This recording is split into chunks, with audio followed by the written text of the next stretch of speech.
Alhamdulillahirrabbilalamin, teman-teman sekalian. Kita bersyukur kepada Allah yang Maha Kuasa. Karena malam ini kita bisa bermuajahah, berkumpul atas berkat Allah Subhanahu wa taala ya. Hari ini temanya konotasi ya, edisinya 246. Teman-teman sekalian, saya ditemani Ustadz Fahmi hari ini. Tepuk tangan dong. Iya. Jadi teman-teman sekalian, hari ini itu kita bersyukur karena edisi Juli ini kita sangat teman-teman di Rebuan kemarin menggagas judul ini. Dan tadi saya menyimak di Mukadimah ya, Mas Rizal dan teman-teman memaparkan. Kalau sebelum ke sana mungkin sebelum kita diskusi tolong merapat dulu dong teman-teman sekalian. Ayo disusun tema barisannya. Yuk maju supaya yang teman-teman yang di jalan nanti bisa dapat tempat. Bulan lalu kita sempat ngomong ya teman-teman bahwa ini Mas Fahmi, Ustadz Fahmi.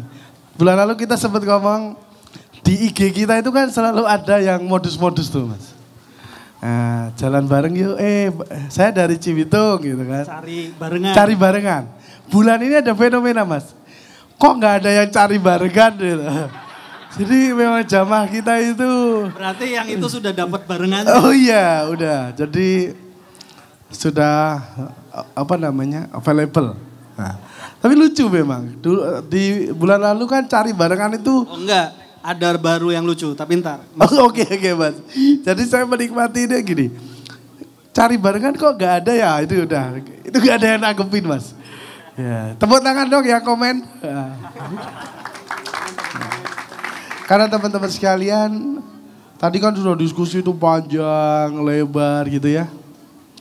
Itu menggarisbawahi pemahaman saya bahwa teman-teman hari ini itu siap untuk berpikir lebih kritis, lebih objektif, lebih perspektifnya lebih panjang gitu ya. Dan alhamdulillah Ustadz Fahmi hari ini kita ada Mas Karim. Mas Karim itu harusnya ke Belanda. Benar ya Mas? Harusnya ke Belanda di bulan Oktober ya. Cuman sampai hari ini visanya belum keluar. Apakah karena rekeningnya gak ada sama kayak kita? Atau karena hal lain gitu. Kalau Mas Karim mungkin karena sibuk ya Mas? Ya, sibuk. Oke, teman-teman. Hari ini kan tema kita, saya mau prolog sedikit ya mengenai tema. Jadi kalau Mas Rizal dan teman-teman lagi diskusi, menarik, memahami. Kalau kita kemarin di Rebuan itu justru berangkatnya pada sesuatu yang mendasar. Sebenarnya kalau saya pribadi menarik tema denotasi konotasi itu sederhananya adalah kita faham tentang akar dari apa yang harus kita lakukan. Bahasa kerennya adalah bagaimana kita belajar atau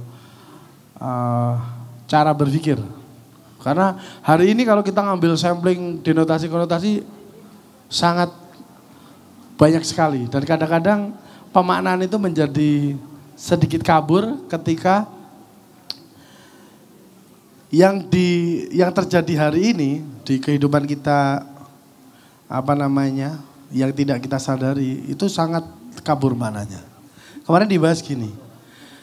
Work life balance, terus healing. Apalagi ya, kalau kita generasi milenial itu ya, mental health gitu. Ada yang ngerasain gitu? Di kerjaan? Atau gak kerja? Kemarin kita bahas gini, ini boleh ditanggapi ya. mental health, work life balance, healing, itu akar dasarnya adalah generasi Indonesia hari ini pengennya ya punya duit tapi nggak perlu kerja. Benar nggak? Di kantor mas pasti apa? Apa namanya? Toksik. Ya. Kayaknya di 60 kerja ya gitu-gitu aja, di era 90 kerja ya gitu-gitu aja. Tapi hari ini sudah muncul lingkungannya toksik. Ya. Kira-kira lingkungan toksik itu apa? Apa udaranya beracun? Atau air di galonnya kalau minum langsung semaput gitu. Itu kan ambigu ya teman-teman. Ujung-ujungnya apa? Aku gak mau ke kantor ah. Gimana caranya gak mau ke kantor digaji? Makanya ada work from anywhere. Benar gak mas? Padahal yang ngomong sarungan itu mas, sarungan. Dulu waktu COVID kan work from home. Jadi orang-orang yang teman-teman yang kerja dari rumah itu ya, kerjanya sambil di atas kasur pasti. Sambil tidur-tiduran, kalau di call atas saja baru, oh iya pak saya kerja kok, saya kerjain 5 menit lagi. Benar gak? Nah itu menurut saya kita harus kupas malam ini. Karena pemaknaan itu kita harus tarik ke sampai akarnya, apakah benar cara kerja kita. Iya mas? Sudah sehat ya? Alhamdulillah. Mas Fahmi, sehingga wali antakin ini loh mas. Sehingga wali antakin berkaca. Sabar ya mas ya. Siapa namanya mas? Mas Azrul. Saya selalu ingat mas sampean. Dan duduk sampean itu kudunya pindah. Dulu motornya, wah kaosnya mobilnya Jeep. Sekarang? Oh Simon, turun derajat. Oke, kira-kira pengantarnya itu nanti Mas Fahmi bisa nambahin sedikit atau Mas Karim. Bahwa denotasi dan konotasi hari ini itu secara substansi adalah mendegradasi arti sebuah kata. Di aplikasi activity hariannya mas, itu mana yang menjadi objek, mana yang menjadi subjek. Kalau di ilmu ma'iyah itu mana yang benar, baik dan indah itu kabur mas. Kemarin kita sama Ustadz Fahmi ini cerita. Hari ini teman-teman, siapa yang pernah umroh? Ngetes ini, kira-kira jamaah KC Kuatra ya umroh ya. Ada yang pernah umroh? Mbak E? Hah? Ya Allah. Itu denotasi apa konotasi itu ya? Kayak haji 2 bulan ini carane neng Musdalifah piye, carane neng lempar jumrohnya kan 2 bulan urung iso nyekel watu ya. Yang pernah umroh siapa? Ayo kancung. Nah, Mbak kalau umroh itu ya, jenengan pasti disuruh ke Raudhah enggak? Kira-kira itu wajib enggak? Bagi jamaah orang Indonesia. Ke Raudhah itu menjadi kewajiban enggak? Oh, baik. Ya, umrohnya umur 2 bulan ya? Loh kan aku tanya mas tadi. Oh 3. Jadi teman-teman sekalian kadang-kadang jamaah kita itu kan Raudhah itu taman surga. Kira-kira jaraknya 18 meter dari rumahnya Rasulullah ke Masjid Nabawi. Itu pasti ke situ tuh ya. Lah kalau nggak ke situ nggak betul. Padahal di situ ada kayak pembatas gitu ya. Kalau ilmu ma'iyah ya nek raneng taman surga kan iso ning tritis ya. Ya kan iso ning emper atau iso ning kebunnya gitu lah. Itu menjadi satu pembahasan yang kemarin karena itu maknanya gimana nanti kok tiba-tiba sampai hakul yakin itu menjadi harus di kesana. Padahal kita ada namanya gelombang, ada frekuensi, ada variabel ilmu yang lain itu. Gitu ya Mbak ya. Mudah-mudahan Mbaknya yang umroh enggak 2 bulan ya. Oke Mas Fahmi kira-kira pengantarnya itu monggo dibeber lagi. Ada Ustadz Karim juga. Mas Karim. Assalamualaikum warahmatullahi wabarakatuh. Alhamdulillah Selamat malam teman-teman semuanya. Alhamdulillah kita ketemu di sini lagi ya. Sebulan sekali di Kenduri Cinta. Ya ini ya forum kita, rumah kita rawat bareng-bareng. Jadi penggiat itu bukan yang menjadi ya kasarannya bukan panitia gitu loh. Hanya memang beberapa orang dari teman-teman yang memang sudah bersedia menyediakan diri dan waktu untuk menorganize ini. Tapi toh sebenarnya ini kita rawat bareng-bareng. Mau tenda ini kita dirikan kayak gini, kalau teman-teman gak datang kan juga forumnya juga pasti akan berbeda rasanya gitu ya.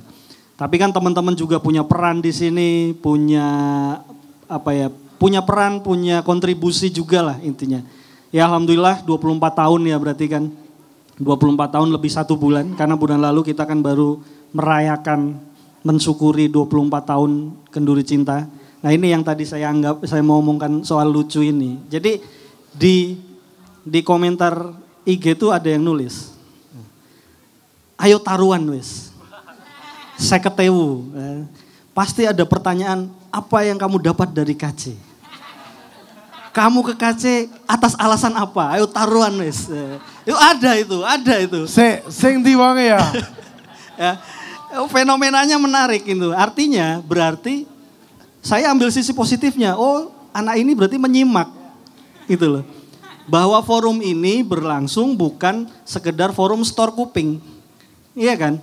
Bahwa dari pertanyaan sederhana pun disimak. Apalagi paparan-paparan yang sifatnya ilmu, wawasan gitu ya. Kalau tadi pertanyaan-pertanyaan seperti itu kan soal pertanyaan ya pembuka lah. Pertanyaan ya masa kalau teman-teman datang ke misalkan temennya nikah ya kan, antri makan, kan pasti nggak langsung ngambil nasi sama lauk pauknya kan.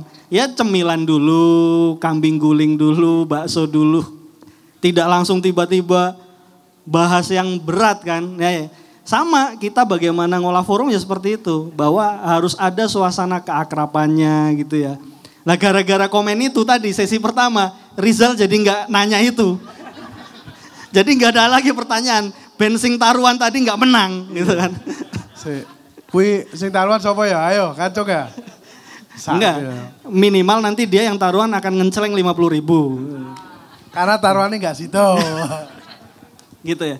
Jadi tadi Mas Tri sedikit mengulas atau membahas kalau kita umroh, Raudhoh itu satu area yang didamba-dambakan. Ya. Teman-teman pasti tahu lah, walaupun yang belum umroh pun pasti tahu Raudhoh lah. Bahwa itu ada satu area, kalau di Masjid Nabawi itu, yang karpetnya hijau muda, ya kan?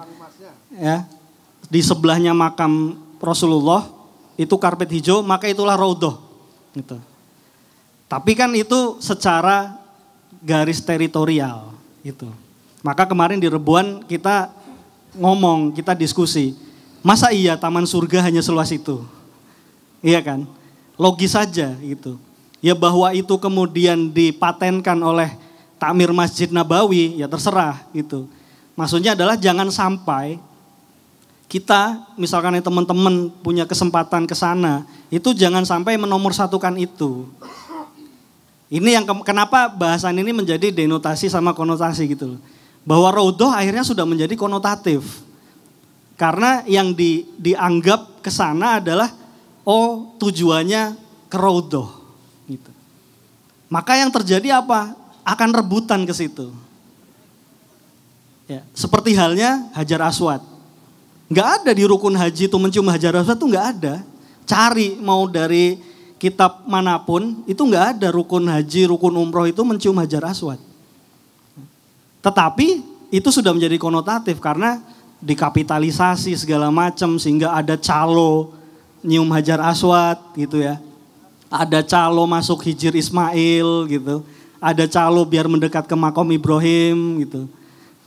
Ya itu akhirnya kalau kita menganggap satu peristiwa, satu fenomena, apalagi satu ritual yang dilihat adalah materinya. Fisiknya, bentuk fisiknya. Apa iya tempat doa mustajab hanya di Raudhoh? Kan tidak. Ya ketika alhamdulillah bisa ke sana, kalau ternyata bisa nyampe terus sholat di Raudhah, alhamdulillah. Kalau tidak, ya kemudian jangan merasa kecewa, jangan merasa sakit hati, jangan merasa kecil hati gitu ya. Sama halnya ketika tawaf di Ka'bah, kalau nggak bisa mendekat Hajar Aswad, ya sudah nggak masalah gitu.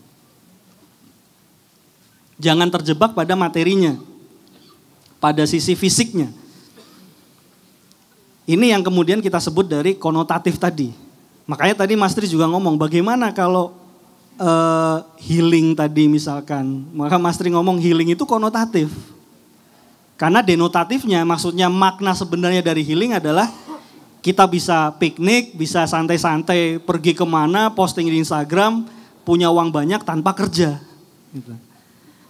Lo kan begitu, konsekuensi kita biar punya duit, ya kerja. Gitu. Nggak ada istilahnya kemudian lingkungan kerja toksik, bosnya kurang ajar atau apa segala macam, nggak bisa klop satu tim, ya itu pilihan gitu. Wong kamu sendiri yang milih kerja di situ, kamu sendiri yang ngelamar kerja di situ, kemudian kamu bekerja di situ tiap bulan gajian, terus kamu nggak kuat dengan pressure kerjaannya, kan aneh gitu. Terus ikut-ikutan dengan tren sekarang, akhirnya ngomongnya work-life balance, mental health, healing dan sebagainya. Mungkin di satu sisi betul. Ada yang betul-betul mungkin mereka yang mengalami mental health, misalkan lingkungannya toksik segala macam. Tapi kalau kita di Maya, kita sudah belajar bahwa manusia itu kan khalifah. Allah jelas mengatakan ini jailun fil ardi khalifah. Saya menciptakan kamu di dunia sebagai khalifah. Kalau teman-teman pernah dengar lagu Tembang Setan, Kiai Kanjeng, itu juga ada dialog panjang, ada Mas Abrang, ada Mbah Nun, ada Pak Joko Kamto, Pak Nevi, diskusi di situ. Salah satu diskusinya adalah bahwa, ini juga beberapa kali sudah disampaikan oleh Mas Cak Nun, bahwa manusia itu adalah makhluk kemungkinan. Berbeda dengan iblis atau malaikat. Dia makhluk kepastian. Maksudnya apa? Kalau malaikat, ya pilihannya hanya satu, taat sama Tuhan. Iblis atau setan pilihannya hanya ingkar sama Tuhan. Itu pilihan. Ya. Dia nggak ada pilihan lain, hanya ada satu pilihannya. Manusia, jin punya dua kemungkinan. Kamu mau taat, apa kamu mau ingkar? Karena kita khalifah, kita dianugerahi akal, diberi banyak hal segala macam, maka kita punya pilihan, kemungkinan di situ. Nah, dengan fenomena tadi yang sekarang berkembang di masyarakat tentang pressure kerjaan yang segala macamnya, kemudian muncul istilah healing, work-life balance, mental health dan sebagainya. Sebagai manusia, kita harusnya bisa mengolah itu dong. Tadi Mas Tri misalkan cerita, dulu kerja harus ke kantor terus, begitu COVID ada opsi WFH segala macam. Kan ternyata ketika kita WFH, justru jam kerja kita semakin panjang, betul kan? Kita tidak harus keluar rumah, kita tidak harus macet-macetan di jalan, tetapi jam kerja kita justru lebih panjang. Dan kemudian kita merasa tanggung jawab kita lebih banyak. Ya. Maaf, ada telepon dari Mas Isti, diangkat dulu Mas Tri. Jadi ketika kita harus menghadapi situasi itu,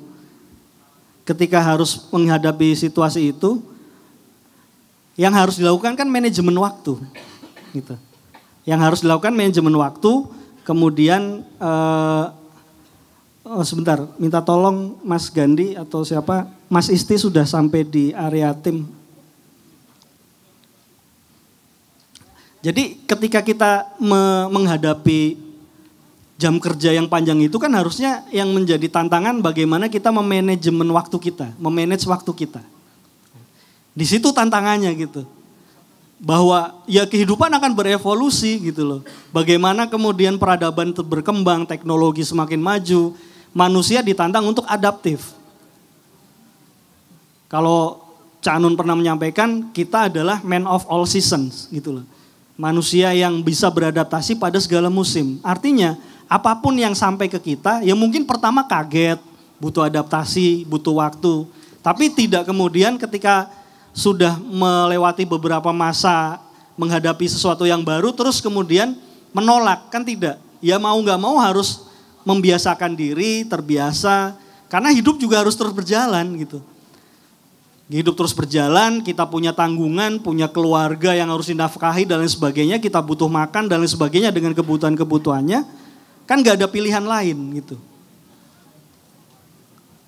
Seperti halnya misalkan beberapa hari lalu, teman-teman yang ngikutin sepak bola, komentar Marcelo Bielsa beberapa hari ini kan cukup menarik. Bahwa sepak bola ke depannya itu sudah tidak menjadi tontonan yang menarik menurut dia. Banyak orang yang nonton sepak bola, banyak orang yang akan menonton sepak bola tapi tidak menemukan esensi dari tontonan sepak bola itu sendiri. Karena industri sepak bola sudah sedemikian rupa berevolusi, yang diperbincangkan dalam sepak bola sudah tidak tentang lagi olahraganya di situ. Orang dipaksa membaca statistik yang dibahas di podcast-podcast kan banyak membahas statistiknya, expected goal-nya. Ini strateginya tim ini akan seperti apa. Jadi akhirnya sibuk di membincangkan itu yang akhirnya secara tidak langsung pada manajer-manajernya atau pelatih-pelatih klub akhirnya ya itu tadi membahas bagaimana strategi terbaik melawan tiki-taka, meredam gegenpressing dan lain sebagainya. Kenikmatan menonton sepak bola sudah jauh dari ruh sepak bola dulu-dulunya. Ya hal paling mendasar mungkin kalau teman-teman menikmati sepak bola dari tahun 90-an misalkan, itu kalau ada Euro, Piala Dunia itu kan hingar-bingarnya luar biasa itu. Ada kampung menghias fenomenanya itu pasang bendera Argentina, pasang bendera Brazil itu biasa. Nah sekarang itu hilang karena industrinya sudah berubah. Nah ini akhirnya yang saya tangkap, Marcelo Bielsa menangkap sepak bola sudah menjadi konotatif, tidak menjadi denotatif lagi. Nah coba teman-teman bisa melihat di sekitar teman-teman sendiri. Apa saja nih yang di sekitar teman-teman yang sudah menjadi konotatif. Coba daftari 1, 2, 3 di sekitar teman-teman maupun di keluarga, lingkungan pertemanan gitu. Kerja dan lain sebagainya. Ada banyak hal yang akhirnya sudah bergeser nih dari makna yang sebenarnya. Nah mungkin dari saya itu dulu, nanti di sesi kedua juga insya Allah kalau lebih menarik ada Mas Abrang, ada Mas Bambang Isti Nugroho, teman dari Canun, ada Bang Ferry Amsari gitu ya. Nanti akan diskusi kita bareng. Mungkin itu dulu Mas Tri dari saya. Oke, terima kasih. Tepuk tangan loh teman-teman. Ustadz Fahmi tadi menambahkan dan memperdalam karena kata kuncinya adalah tolong mulai identifikasi mana yang terjadi perubahan makna di lingkungan kita gitu ya. Karena kalau teman-teman itu sudah mulai menemukan, maka cara berpikirnya akan berubah. Kita diajari Mbah Nun udah banyak hal. Jadi kita mulai mengidentifikasi mana yang tepat sehingga langkah kita akan menjadi presisi menurut saya. Nah, saya akan nyambung ke Mas Karim ya. Saya berteman dengan Mas Karim itu udah cukup lama juga. Yang kita obrolin cuma satu nih. Mas Karim, kita nyambung ke tema denotasi-konotasi hari ini. 2045 nanti kita akan menjadi Indonesia yang emas, cemas, atau lemas, Mas? Karena tadi sore saya sempat baca ya, pay later di Indonesia itu sudah 8,61 triliun Mas yang tertunggak. Artinya apa? Generasi kita adalah generasi utang. Kalau bahasanya Mas Ustadz Fahmi itu kita itu ada nom-noman tae. Bukan bonus demografi tapi liability demografi. Itu Mas. Terus yang kedua Mas, kita punya fenomena judi online. Ya tadi itu. Ada nggak pertanyaan? Nah itu pasti indikasi itu. Ada nggak pertanyaan yang nanya bahwa kamu kesini Apa Mas? Kamu kesini karena apa? Ya. Dapat apa? Itu kayak slot Zeusnya keluarga gitu. Terus yang ketiga Mas, fenomena pinjol. Yang hari ini cukup mengkhawatirkan ya. Pinjol itu adalah aplikasi dari ketidakmampuan kita memahami akar masalah. Artinya shortcut. Ya. Udah kok 0,3% per hari. Itu hitungan saya itu 360% Mas setahun. Dulu 1%, sekarang 0,3%. Kalau 1% kan 360 ya. Berarti kalau 0,3 120%. Kemarin sempat dibahas menarik itu.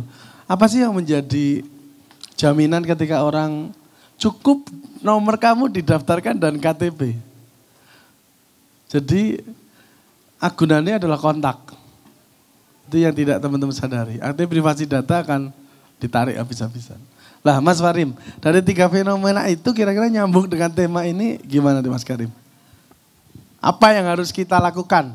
Alhamdulillah lah EQ kita udah naik 92. Alhamdulillah ya. Jadi gak 78 lagi, udah naik nih, kepala 9 lah gitu.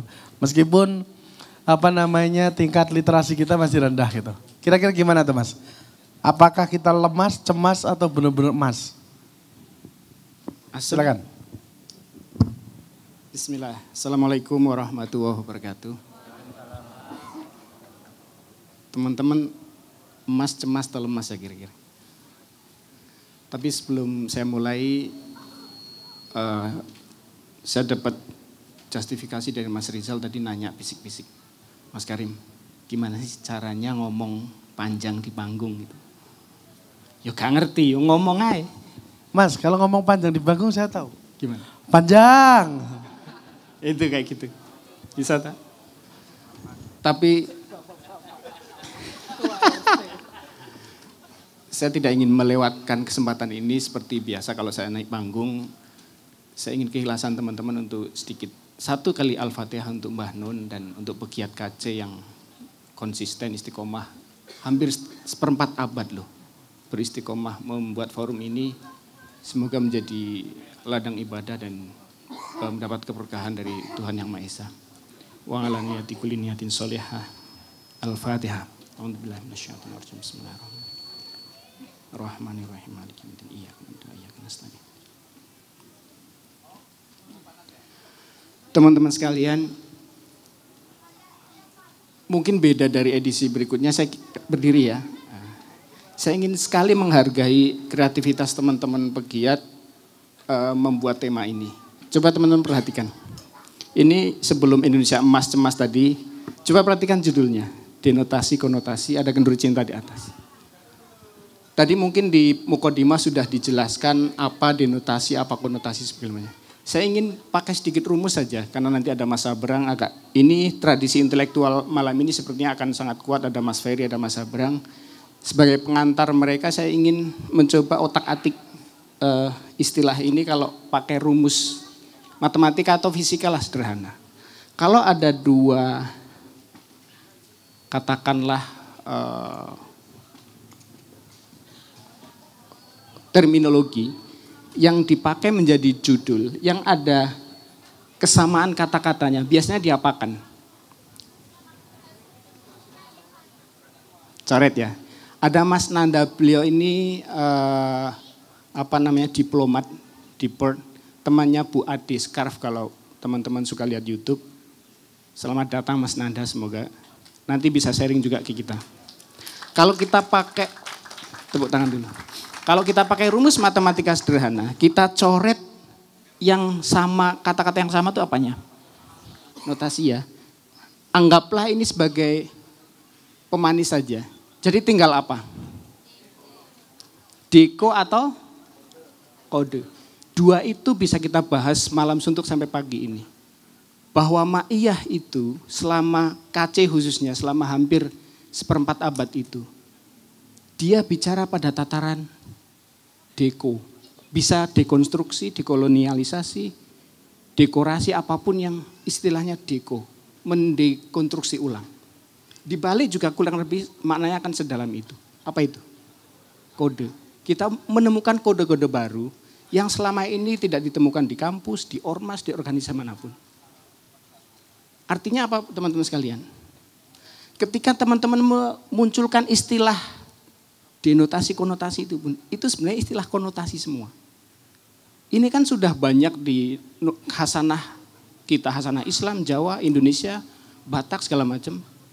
Sebenarnya makna literal, makna dasar, makna umum dan khusus saja. Makna yang dasar hampir semua orang tahu, ini gelas misalnya. Atau makna yang tambahan ada hal-hal yang emosional tentang cinta misalnya. Bahkan forum ini, Kenduri Cinta itu sangat konotatif. Teman-teman sadar nggak bahwa bangsa kita itu dibangun atas konotasi-konotasi itu. Pancasila, bahkan Indonesia itu sendiri. Coba, apa makna denotatif dari Indonesia itu sendiri? Coba, pernah nggak teman-teman memikirkan makna denotatif Indonesia apa sih? Semua yang kita pahami dari sekolah sampai hari ini, semua bukan makna yang literal, makna yang sesungguhnya. Seperti gelas, apa adanya gelas ini. Apa buktinya? Fungsinya macam-macam, kadang menjadi seperti korporasi, kadang menjadi seperti ormas, kadang menjadi seperti negara. Artinya itu sangat konotatif, artinya ada tambahan-tambahan makna yang kita sendiri bingung di sana. Tradisi intelektual yang dibangun KC, dibangun Ma'iyah, itu tidak mendikotomisasikan antara makna denotatif dan konotatif. Tidak memposisikan bahwa denotatif lebih baik, konotatif kurang baik. Enggak. Yang menarik di KC adalah dia mencoba memilah, tidak hanya memilah, kemudian menempatkan apa yang denotatif, apa yang konotatif. Kemudian mencoba mengaplikasikannya dalam kehidupan baik pribadi, kolektif maupun di level kebangsaan misalnya. Dan saya pikir ini sebuah tradisi baru. Yang nggak mungkin ini nggak keren kalau sudah bertahan hampir 1/4 abad. Coba teman-teman kita renungkan 10 tahun atau bahkan ketika Mbah Nun masih aktif di sini. Ada banyak sekali istilah-istilah konotatif yang di masyarakat umum itu sangat vulgar, sangat dalam tanda petik mungkin dianggap kurang ajar, kasar atau apapun, jancuk misalnya, wasu, bajingan, apalagi. Ini yang depan-depan pasti kata-katanya itu semua itu. Apalagi? Anjing. Kalau Betawi apa Betawi kira-kira? Banyak, sok lupa ini teman-teman. Kata-kata konotatif yang secara umum kita pahami sebagai kata yang bermakna jelek. Tapi di sini sering kali kata-kata itu menjadi semacam, apa kata kalau dalam istilah syar'i Mas Fahmi? Kalimat toyibah. Nah, toyibah itu kan toyib lah, menimbulkan kebaikan, kegembiraan. Coba sebut kata yang agak syar'i gitu. Teman-teman malah agak mengerenyut, ini apa sih? Tapi begitu jancok itu langsung mekar semua. Jadi berbinar matanya. Wasu. Jadi kayak lepas. Sebenarnya dia tuh ini ngomong. Tapi karena di lingkungan dia dianggap tidak wajar, tidak elok, tidak sopan. Di sini bebas sebebas-bebasnya. Itulah dekonstruksi. Ketika kita main dekonstruksi, kita akan menemukan kode-kode baru yang selama ini kita pikirkan, oh itu jelek, oh itu baik, oh itu benar, salah segala macam. Di sini ditumpahkan semua, ditaruh di sini.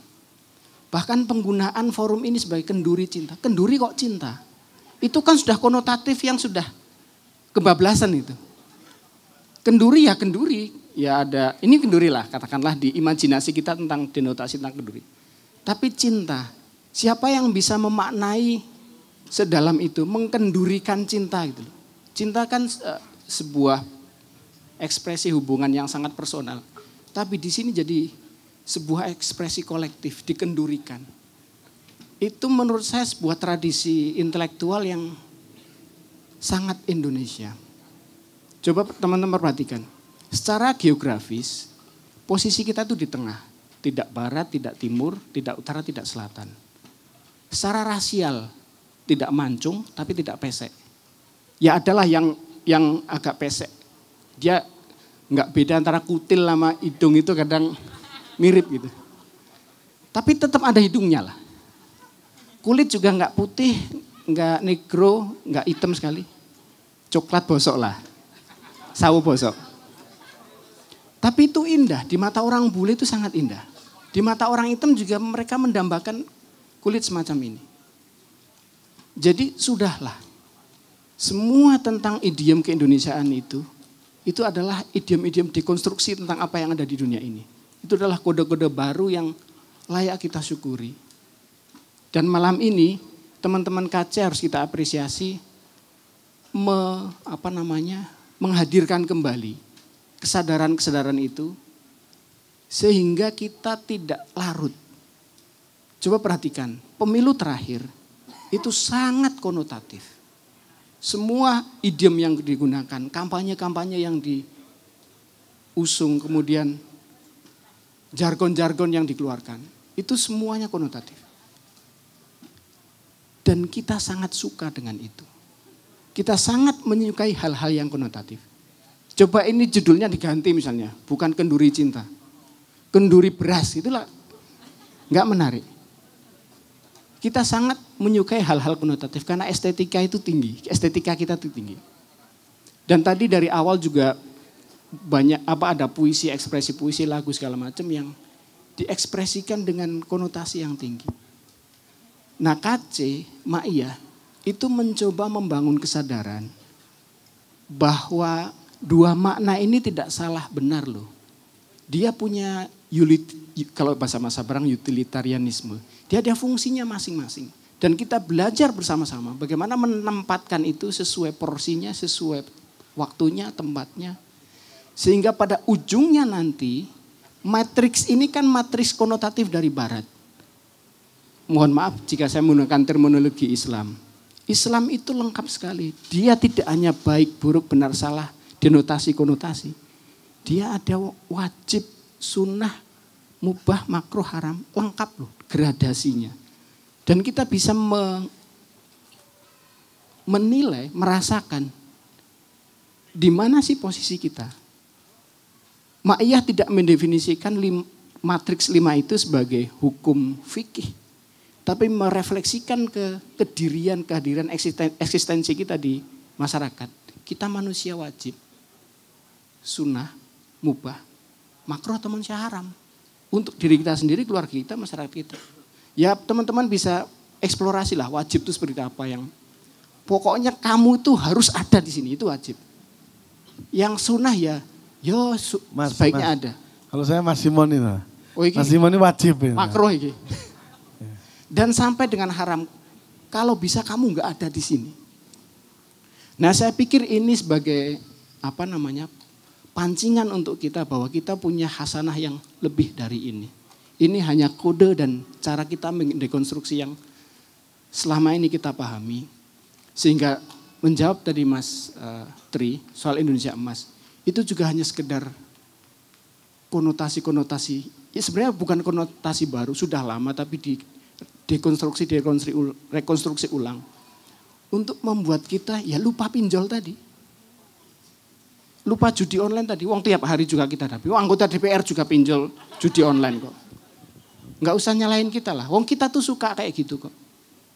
Tapi dengan berkumpul setiap bulan seperti ini, saya pikir ini salah satu cara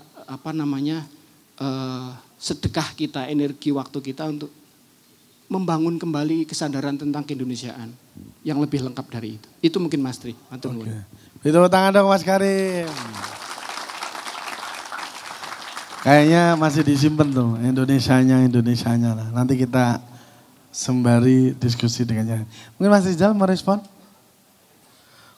Boleh Mas. Ya, Mas. Tarik nafas dulu. Kayak sepaneng ngono loh ya. Nyimak Mas. Atau kacamatanya keberatan sehingga jadi sepaneng. Nyimak soalnya ini dah forum berat-berat. Tadi kan pemanasan Mas. Jadi masih agak enteng ini. Udah agak berat. Terutama yang Mas Karim breakdown tadi. Kok bisa-bisanya denotasi, konotasi di udar segitu dalamnya. Itu juga salah satu bentuk kecerdasan kalau misal samplingnya Indonesia kayak Mas Karim semua mungkin lebih lah dari 92. Maksudmu nek kayak Mas Karim semua menang 0-1 gitu? Iya mungkin Mas.